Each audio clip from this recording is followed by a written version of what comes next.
ಫ್ಲಿಪ್ಕಾರ್ಟ್ ಅನ್ನುವಂತಹ ಬಹುರಾಷ್ಟ್ರೀಯ ಕಂಪನಿ ಇವತ್ತು 1 ರೂಗೆ 1 ಲೀಟರ್ ಹಾಲನ್ನ ಕೊಡ್ಲಿಕ್ಕೆ ಹೊರಟಿದೆ. ಈ 1 ರೂಗೆ 1 ಲೀಟರ್ ಹಾಲನ್ನ ಕೊಟ್ಟಿದ್ದೆ ಆದ್ರೆ ಇಡೀ ರೈತ ಸಂಕುಲ ಹೈನೋದ್ಯಮಿಗಳು ಸಂಪೂರ್ಣ ನಾಶ ಆಗ್ತಾರೆ.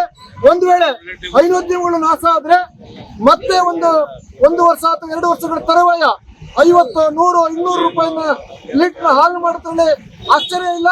ಇವತ್ತು ಫ್ಲಿಪ್ಕಾರ್ಟ್ ಸಂಸ್ಥೆಯ ಈ ಧೋರಣೆಯನ್ನ ನಾವು ಇವತ್ತು ಖಂಡಿಸಲೇಬೇಕು. ಹಾಗೆ ಸರ್ಕಾರ ಈ ಫ್ಲಿಪ್ಕಾರ್ಟ್ಗೆ ಯಾವ ರೀತಿ ಕೊಡ್ತೀರಿ 1 ರೂಪಾಯಿಗೆ, ನೀವು ಎಷ್ಟು ದಿನ ಕೊಡ್ತೀರಿ ಅಂತ ಹೇಳುವಂತ ಕೆಲಸವನ್ನ ಮಾಡಬೇಕು. ಯಾವುದೇ ಕಾರಣಕ್ಕೂ ಹಿಂದೆ ರೈತ ಸಂಘದ ರಂಜನ್ ಸ್ವಾಮಿ, ವಿಶ್ವ ರೈತ ಚೇತನ ರಂಜನ್ ಸ್ವಾಮಿ ಅವರು ಮಾನ್ಸಾಂಟೋ, ಕಾರ್ಗಿಲ್ ಕಂಪನಿಗಳ ಮೇಲೆ ದಾಳಿ ಮಾಡಿದ್ರು.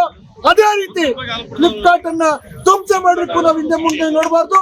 ಆ ಕಾರಣಕ್ಕೆ ಇವತ್ತು ಈ ರೈತೋದ್ಯಮಿಗಳನ್ನ ಹಾಳು ಮಾಡಲಿಕ್ಕೆ ಕೊಟ್ಟಂತ ಫ್ಲಿಪ್ಕಾರ್ಟ್ ಅನ್ನ ಸಂಪೂರ್ಣ ನಿಷೇಧ ಮಾಡಬೇಕು ಅಂತ ಹೇಳಿ ಕೇಂದ್ರ ರಾಜ್ಯವನ್ನ ಆಗ್ರಹ ಮಾಡ್ತಾ ಇದ್ದೇವೆ.